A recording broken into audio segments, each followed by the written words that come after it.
All right. Well, so today we are continuing in the unit of Age of Mass Politics. Take this if people can see me better. All right. And today we're just going to continue talking about where we left off on the last time that you guys were here before spring break. And we left off talking about Great Britain and some of the political changes that happened in Great Britain during the Age of Mass Politics, which is the late 1800s. So we're looking about the 1860s, 70s, 80s, around that area. And during this time, Britain is going through essentially kind of a political party realignment, and the Whig Party becomes the Liberal Party. And there's these two prime ministers of the late 1800s of Britain that are worth knowing about. They both serve multiple terms as prime minister, but they kind of do it back and forth. The two big names of prime ministers are Benjamin Disraeli, who was a conservative prime minister that took on some different kinds of policies than previous conservatives had. So he was part of the Tory party, the Tories, which is the Conservative Party of England. And it was under Benjamin Disraeli that actually something called the Reform Bill of 1867 gets passed. We'll talk about that in just a second. But again, kind of going along with the same thing as that new brand of conservatism from Bismarck, from Count Cavour down in Italy, and various others. Conservatives of this time realized that they would rather make reforms in government than to face blowback from, people who are upset that conservatives wouldn't make changes. Conservatives, remember, generally are trying to preserve the status quo. They're trying to keep tradition. They're trying to keep things the same. So why would a conservative be passing reforms during this time and changing things up? The answer comes down quite simply to conservatives needed to make certain reforms in order to take some of the wind out of the sails of their opponents. So they pass reforms not because they're bleeding heart liberals and want to see a bunch of changes and stuff. They pass reforms because they know that by doing so, it takes the ammunition away from their critics and allows them to take credit for various changes and retain their position of authority in government as, in this case, prime minister or chancellor, if we're talking about Bismarck or whatever. They want to remain in power. And because of the widening amount of people in the British population that are able to vote during this time, they have more accountability to the people, right? The more people that are able to go out and vote, the greater accountability that the lawmakers have to stand by their promises and make changes that the population agrees with in order to secure more votes to be reelected. So here's the Reform Bill of 1867 that I was talking about. Let me do this real quick.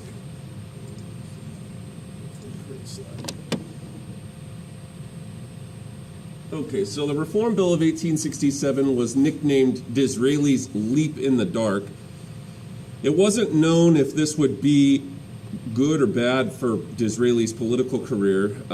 What the Reform Bill of 1867 did was it expanded upon the previous Reform Bill that had been passed in 1832, right around the same time that the Anti-Corn Law League was trying to push to get the corn laws removed. So the last time that there had been a major governmental reform bill in England had been 1832. It's now 35 years after that. In 1867, they passed a new one, and this further corrected the problem of the uneven distribution or representation in the House of Commons. Remember that after the Industrial Revolution, a lot of people who had been living in rural areas started moving to urban areas, and the populations of urban areas grew, but the representation in Parliament did not grow to match the representation or the population of those urban places. And meanwhile, the rural areas remained overrepresented because the population had moved away from there, but the representation in Parliament didn't decrease when that happened. So you had these what were known as rotten boroughs that had a certain amount of people living in there that was not proportionally represented in Parliament. So this further redistributed seats in Parliament to provide more equitable representation in the House of Commons, which was something that a lot of people liked. Industrial cities and boroughs had been gaining seats at the expense of some of the depopulated areas in the north and west. Those were known as the rotten boroughs. Almost all men after the Reform Bill of 1867 over the age of 21 who resided in urban areas were now granted the right to vote as well. You can imagine from Benjamin Disraeli's perspective that by widening the franchise to include more of these urban workers in the voting population, that this was going to gain him some support, right? By being the one to bestow the right to vote to more of the population, you get that population on your side and you can begin garnering votes from them. So it essentially doubled the number of men who could vote. But it's still not technically universal male suffrage. There were still men, and of course all women in Britain at that time, who were not able to vote. But it does double the number of men who could vote. It also reduced the government regulation of trade unions in 1875. This is a rather liberal move. Remember that liberalism was all about getting the government out of the economy, laissez-faire economics, reducing government interference in the economy. And so the Reform Bill does do some of that as well, reduces government regulation of trade unions. And then the government regulations began to be improved for sanitation. I might have mentioned this before. When I got my second COVID shot, I was very, very sick and in bed for about a day. It wasn't like that bad, but just wasn't feeling well. And while I was in bed recuperating, I watched this amazing documentary about sanitation reform in England during this time. And the Thames River was basically a giant open sewer drain. All waste was just funneling into the Thames River, which runs through London.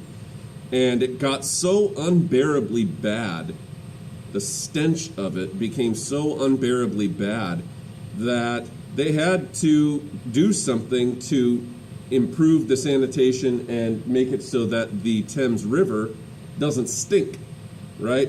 And so they start making all of these new sewer systems in England. And remember, they're doing this with 1800s technology. It's rather an amazing feat of architecture. But anyhow, they install underground all of these underground sewers that will begin to help the pollution problem of all the waste and stench and disgustingness and filth that was filling up the Thames River. The other guy that I was mentioning, the second prime minister that kind of plays an important role in England in the latter half of the 19th century, is William Gladstone. And he was from a different political party, so whereas Benjamin Disraeli was from the Conservative Tories, William Gladstone was the most important liberal politician and prime minister in Britain during this time. And some of the ideas that William Gladstone supported were, first of all, Irish Home Rule.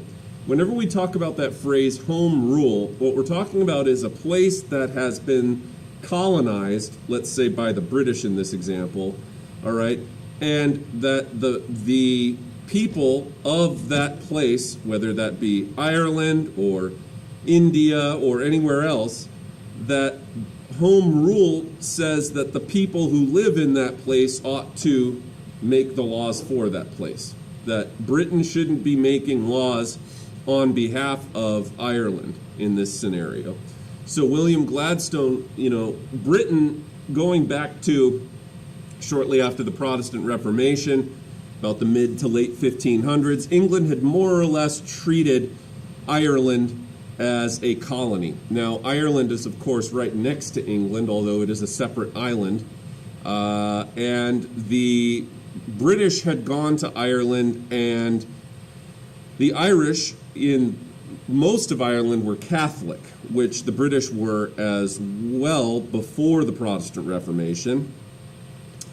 After Henry VIII, the guy with the 6 wives, 2 of them he beheaded, 2 of them died, 3 of them died, and then the last one outlived him.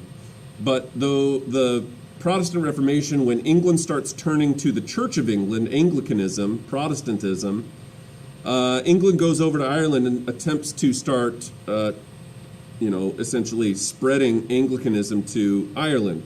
This is only, though, successful in Northern Ireland, which turns Protestant, and the rest of Ireland remained Catholic. And as Catholics, which the British increasingly became paranoid and spiteful of, the country of Ireland was treated very, very poorly, largely by the British, especially the Catholic southern portion. William Gladstone starts really promoting this idea of Irish home rule, the idea that the Irish should manage their own affairs instead of being a colony of the British. He also supported a new fiscal policy, free trade, a very liberal idea, extension of democratic principles, and opposed imperialism. This is another interesting thing about the Liberal Party of England at this time. They're largely anti-imperial. That is, they don't advocate that England should be going out and continuing to take over places and colonize them as they had been doing for some time. Now, why does this become a bigger issue in the latter 1800s? Well, during the latter 1800s, steamships are in full effect. And these steamships increasingly became more powerful and commonly used for trading. So you had these steamships that were sailing all around the world, through the Mediterranean, through the Atlantic, into the Indian Ocean, and so on and so forth. But the other thing about steamships is that it allows you to travel 2 ways on a river. So rather than just on a sailboat, which you can only essentially go one direction on a sailboat unless you've got really strong arms and you can paddle against the current, pretty much it wasn't until the steamship started to become regularly used that they were able to use these steamships to sail against river currents. And the rivers in Africa, in particular the Nile, I don't know if you know this about the Nile, but the Nile flows from south to north. It would seem like the Nile River flows from north to south, but remember, Africa is in the southern hemisphere. And so the Nile River actually empties out into the Mediterranean Sea. The Nile River, among other rivers in Africa, had been really difficult for Europeans to navigate, and they were unable to really penetrate into the interior of Africa prior to the invention of steamships. When they start using steamships, they now are able to use these steamships to go deep into Africa and begin exploring what had been essentially unexplored territories to that point, at least to the Europeans. There, of course, were peoples living across all of these regions in Central Africa who knew it, but the Europeans, Central Africa had been kind of this untouched place on Earth because it was so darn hard to get in there. If you think about the climates of Africa, you've got a lot of different climates in Africa. The entire northern part of Africa is, of course, the giant Sahara Desert, which is filled with nothing but endless sand dunes.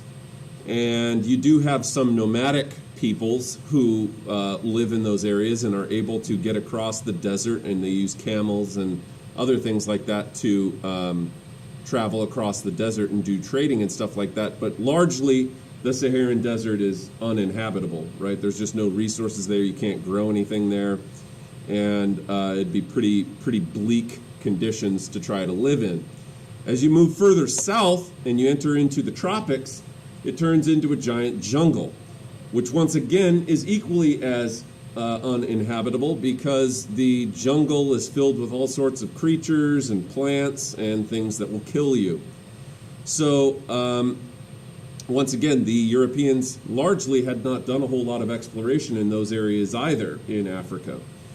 This seemingly would appear to be a great opportunity for Europeans to go and start extracting more raw materials. You know, rare exotic woods and furs from jaguars and other things like that, ivory from elephants and so on. And that is more or less exactly what ends up happening. But not all Europeans were in favor of this principle of what's known as imperialism. There were a good number of British liberals who felt that it was not Britain's place to go and start continuing to colonize and take more places over, as a result of the fact that Britain had problems right there at home that they had to deal with domestically, and adding more colonies would only create more headaches and more problems foreign policy-wise for them to have to deal with. So William Gladstone is one of these prime ministers of the Liberal Party who opposed British imperialism.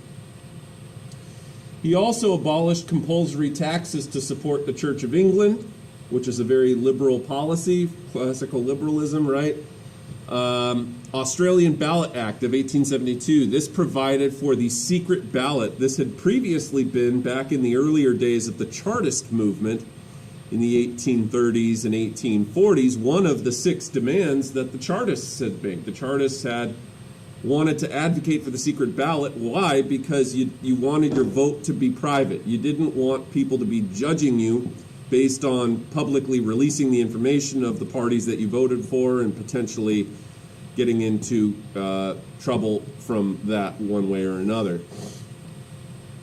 He also enacted the civil service reform that was introduced in 1870, which created competitive exams for government positions. We have a number of positions within our government that require you to take exams. One of them would be, for example, the Foreign Service exam. If you wanted to become a U.S. diplomat one day, you would have to take something called the Foreign Service exam, and this examination would determine your candidacy for becoming a diplomat for the United States. So civil service reform introduced some of these competitive exams where they would be able to look at the results and make a determination as to whether or not that person was prepared for the job. And then just about, let's see, how many years? 1867, so about 17 years after the Reform Bill of 1867 passed under Disraeli, there's another Reform Act called the Reform Act of 1884, also known as the Representation of the People Act, and this act granted suffrage to adult males in the counties on the same basis as in the boroughs. What's the difference between a county and a borough? A borough is usually used to describe a sector of an urban area, whereas a county is used to describe a sector of a rural area. So what this did was basically 2 million agricultural voters under this new Representation of the People Act were brought into the franchise, meaning that they were given the right to vote. This is a lot more voters now. And this really is the act that brought Britain very, very, very close to universal male suffrage. It's not quite there yet, but there's far more people now in Britain that are able to cast their vote and participate in politics. In the 1880s and 90s, we saw new groups that were seeking to further extend democracy in Britain. And this included, for example, women's suffrage advocates, anti-imperialists, socialists, and even anti-nationalists. And one example of one of these groups that came about in the late 1800s is called the Fabian Society. And these were basically socialists okay, but not traditional socialists. They're not Marxian. Rather, they practice a version of Marxism called revisionist Marxism, which is something that, to be clear, Karl Marx would absolutely not have agreed with. But it still takes his name because the idea was originally spawned by Marx. But the idea being that this new brand of revisionist socialism was not the same kind of violent class warfare socialism or communism that Marx advocated for. Rather, the Fabians and other Marxists of the late 1800s were usually known as revisionist Marxists. And the revision that they made, you guys know what a revision is, it's like going back and doing an edit to something. These revisionist Marxists tended to advocate for democracy. However, they wanted economic socialism to happen through voting rather than through violent overthrow of the government. So rather than using revolution and class warfare, where you have a war between the bourgeois elites and the proletarian workers, these guys said, we don't need to do class warfare. We can get reforms to the economy passed by way of democratic voting, representation in parliament. And so these groups are decidedly less revolutionary than the earlier Marxists of, let's say, the 1840s, 50s, who strictly subscribed to Marxian principles as laid out in the Communist Manifesto. These guys were seeking political democracy, representation of fringe political groups like the socialists in parliament, trying to gain the number of seats of socialists in parliament who would then pass laws in the name of economic socialism. So this is the revision that they're talking about, and it's something that Marx, in his time, back in the 1840s, would never have been able to predict, because remember that democracy as a form of government in Europe, including in Britain, was pretty limited. Okay, there really wasn't a whole lot of democracy to speak of across Europe prior to the 19th century. You do have limited representation in Britain and limited representation in some other places, but for the most part, Europe at this time had been largely absolutist. They were operating throughout the 14, 15, 16, and 1700s based on principles of divine right, absolute monarchy in most places, not Britain, but most other places had absolute monarchies, nobles in power, stuff like that. Now, in the later half of the 19th century, we're seeing increasingly more and more and more democracy in Europe and representation by the people and people having the right to vote. This is significant precisely because it's something that Marx couldn't have predicted would happen. You know, there had been such a strong reaction against the French Revolution by conservatives in Europe in the first half of the 19th century, when we go back to the Congress of Vienna after the Napoleonic Wars and stuff like that. You know, there was very little hope at that time that democracy would become the main order of the day. The conservative forces in power after the Congress of Vienna, guys like Metternich and so on, had a vested interest in trying to stop the spread of liberal principles and stop the spread of democracy. But that's not what ended up happening. What ended up happening is that liberalism and democracy spread increasingly after the failures of the revolutions of 1848. And as the countries in Europe start to become more democratic, it smooths over the grievances of the population that would otherwise run a revolt to try to overthrow the government and implement some sort of communist totalitarian government. All right. In 1893, Keir Hardie led what was known as the Independent Labor Party, which was basically a vocal third party, and it attracted trade unionists, socialists, and those who thought that both the liberal and conservative parties had no general or genuine interests in the needs of the general public. So this Independent Labor Party became a third party in England, a vocal third party in England that came to represent the segments of the population who felt like even in spite of some of these reforms, neither party really cared that much about your everyday common worker. And that's why we get the name Labor Party, right? We're talking about workers, blue-collar folks who are earning a wage, but probably other than that, don't feel like they have a whole lot of, connection to or belonging with any of the two major parties of the Tories and conservatives, Tories and liberals. Between 1905 and the early 1920s, the Liberal Party began advancing aggressive social and economic programs, some of them under William Gladstone, others of them under different prime ministers. But the Parliament Act of 1911 became the most significant political reform during Liberal Party rule in the early 20th century. We're now into the 1900s. Because the Parliament Act basically eliminated the powers of the House of Lords, and now the House of Commons was going to be the main center of national power. So, previously the House of Lords, the upper house in Parliament, remember that there's two houses, House of Commons, House of Lords.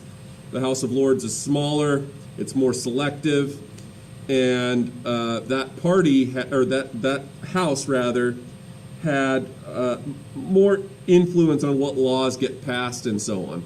After the Parliamentary Act of 1911, the lower house, the House of Commons, became the more powerful house. And the lifespan of Parliament representatives, members of Parliament, MPs as they're sometimes called, the lifespan of members of Parliament was reduced to 5 years from 7 years. So they were now only serving 5-year terms. Also, the Liberal Party in the early 20th century started laying the foundations for social welfare state that was created in the decade before World War I. And what a social welfare state means is that basically everybody in the country of Britain would be guaranteed to have at least a decent standard of living, meaning that they wouldn't they wouldn't be so poor they wouldn't be able to afford a meal, shelter, or things like that. Cracking down on things like workhouses and so on, or poorhouses as they were sometimes called. They also granted under this the right of unions to strike. Remember that for a long time in Britain, unions were not legally allowed to strike. Do you guys know what it means if somebody goes on strike? No? Okay, so what does it mean? So when unions go on strike, let's say that you work for, I don't know. Let's say you work for a grocery store, like Vons or something like that, all right? I used to work for Vons back in the olden days.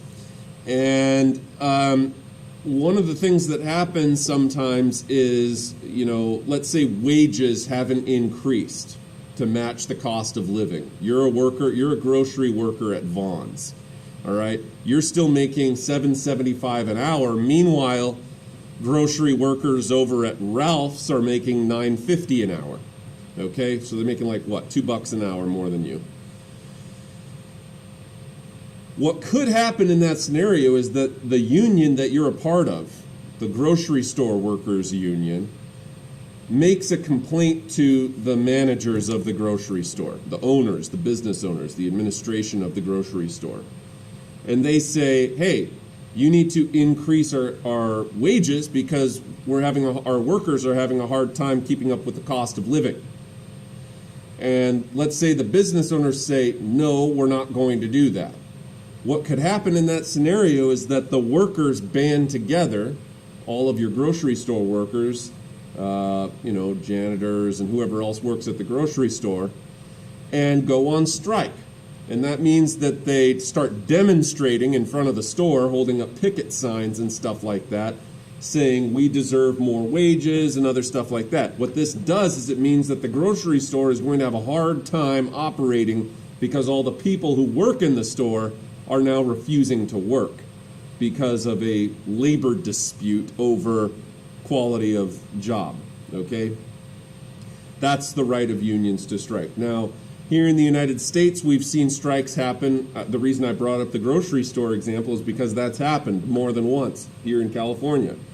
Also, teachers' unions can strike, which closes down schools, and that upsets everybody because parents work and they want to send their kids to school during the day so that they know that their kids are in a safe place and getting an education and stuff like that. But if a teachers' union goes on strike, that means that schools shut down, and it puts a lot of pressure on the business owners to make changes in their business that are going to satisfy their workers so that they'll go back to work. Do you see what I'm saying? Does it make sense to you guys? Okay. So, another thing, government insurance for those that were injured on the job. We have a similar thing called workman's comp. Let's say that you're a construction worker and you're moving equipment, you've got all your safety precautions, and a chain breaks and a heavy bar drops on your foot and crushes your foot, okay? Well, obviously, if every bone in your foot has been crushed, you're going to have a hard time doing your job as a construction worker anymore because you can't walk, okay? So in those scenarios, what will happen is that you can receive compensation while your injury heals without going to work. Okay, so that you're not just left without any income because of an accident that happened on the job that was outside of your control. Now, of course, there are exceptions to this.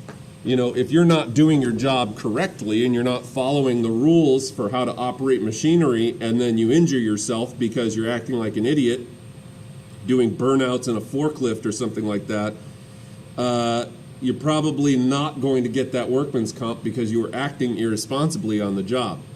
But if it's outside of your control and it's just a freak accident that happens, you can still receive compensation while you're away from work healing up.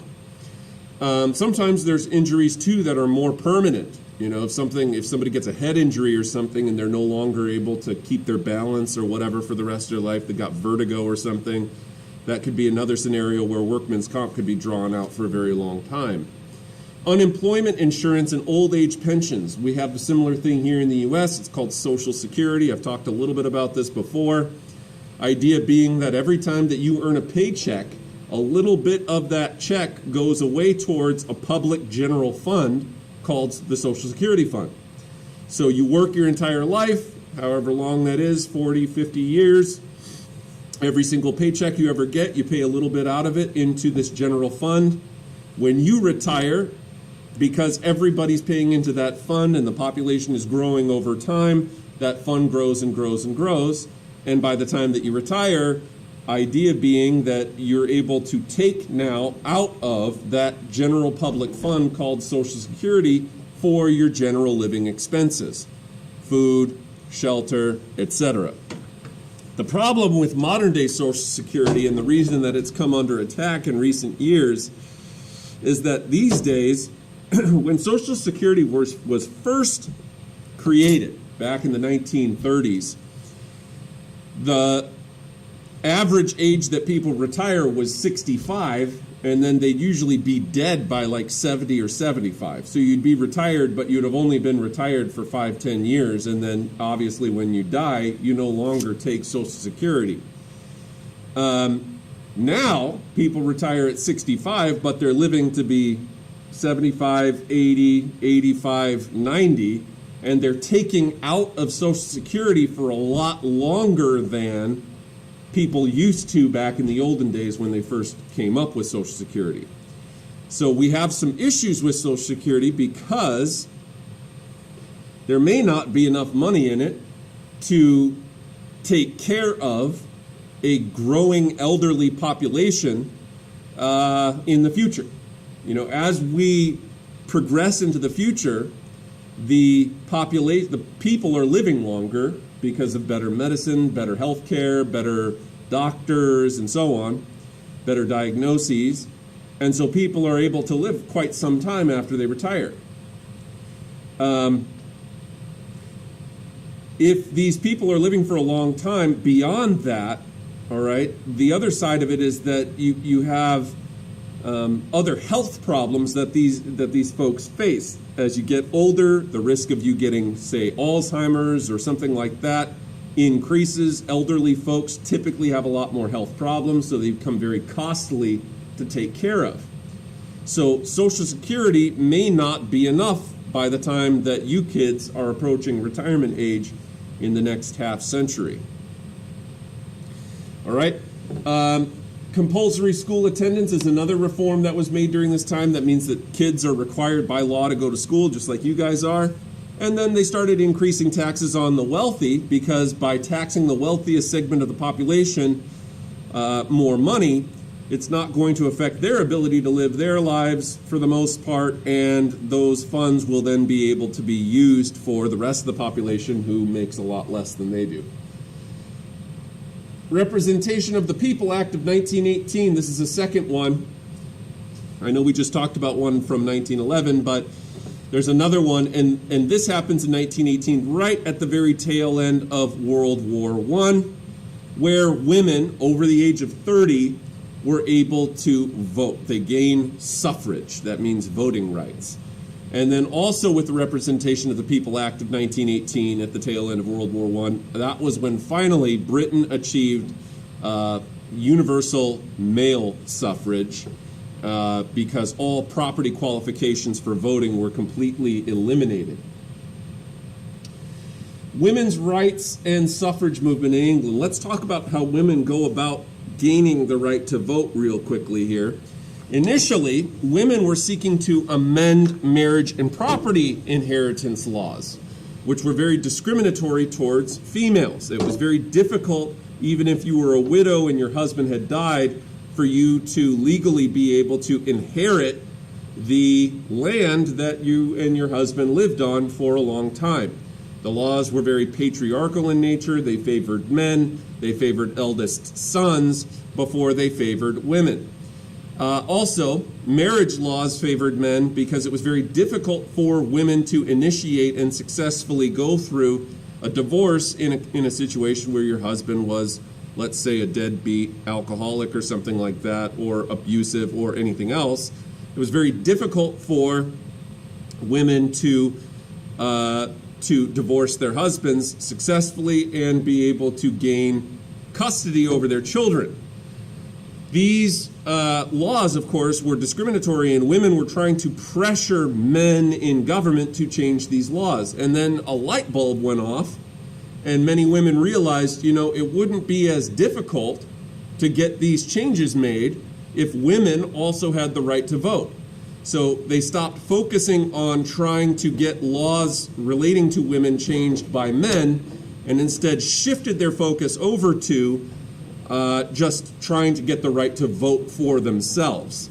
And of course, that was going to be a lot better solution to resolving some of these grievances that the women of Britain had. By the 1890s, women's rights activists realized that suffrage was going to be the key to remedying other problems that they faced. And this became a very big difference between British women's rights groups, as well as continental European women's rights groups, who continued focusing on discrimination, but not necessarily suffrage. Ironically, you would think that this idea would have caught on very quickly, and more women would have been saying, heck yeah, that's a much better route to getting laws changed, is just having women have the right to vote. But ironically, there were a good number of women who actually just continued to focus on getting the changes of laws made towards remedying women's discrimination. Idea was, why wouldn't women want to advocate for the right to vote? They thought that that was an even harder battle than getting laws changed related to discrimination against women. So they basically said, if the women who may not have necessarily been suffragists, the reason that was the case is because their argument was, look, we can't even get laws that discriminate against women to be changed. How are we possibly ever going to get a law made by men that will give women the right to vote? But indeed they do. How do they do it? Well, you had this big group of women from the middle class known as suffragettes. Now, this is where the women's suffrage movement is a little bit confusing. Not that confusing, but it's just a little bit confusing. There's kind of two different types of women advocating for suffrage, voting rights. There's two different kinds. You have the suffragists and the suffragettes. The suffragists and the suffragettes. What's the difference between them? Well, there's a few. One is that the suffragettes, these ones up here on this screen here, the suffragettes tended to come from the wealthy middle class, the bourgeois elite. And the women of the suffragette movement typically had enough money where they were able to focus their day-to-day efforts on demonstrations, parades, and so on and so forth. They came from a position of relative wealth. And because they came from the largely wealthy middle bourgeois class of Britain, a lot of the working class women did not become suffragettes because they felt that the suffragette movement was elitist. They thought that if women of the middle class gained the right to vote, but not women of the working class, that the kinds of laws that would be passed by women in a scenario where wealthy women had the right to vote would not trickle down to the working class women. So suffragists largely came from the working class, suffragettes largely came from the middle class. The other thing is that the suffragettes, the ones from the middle class, tended to be a lot more militant, that is, violent or outspoken about, or radical about the cause of women's suffrage. Whereas the suffragists, who came from the working class, tended to be less violent and more just in favor of a simple women's right to vote. But the suffragettes benefited because they were also more newsworthy in some sense, because not only because they were more violent and ruffled a lot more feathers, if you will, but also because they had an advantage of having an education. Many of the women of the middle class had gone to school. Some of them had even gone to college.